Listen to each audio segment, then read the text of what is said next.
Isaiah chapter 41 verse 10. Fundele nje laliso. Hallelujah. Ilizwi lethu silifumana kwincwadi zika-Isaya chapter number 41. Musa ukoyika kuba ndinawe mna.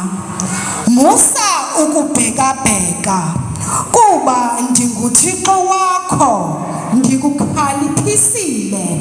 Ewe ndikuncedile, ndikuxhasile ngesandla sam sokunene sobulungisa bam. Verse 11. Uyabona bayakudana bahlazeke bonke abavutha umsindo ngawe. Ayakuba yinto engento adake amadoda abambana nawe. Come together with verse 10. Isaiah 41 verse 10. Musa ukoyika kuba ndinawe na.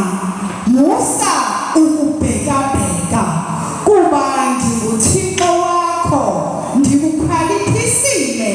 Ewe ndikuncedile, ndikuxhasile ngesandla sam sokunene sobulungisa bam. Amen. Amen.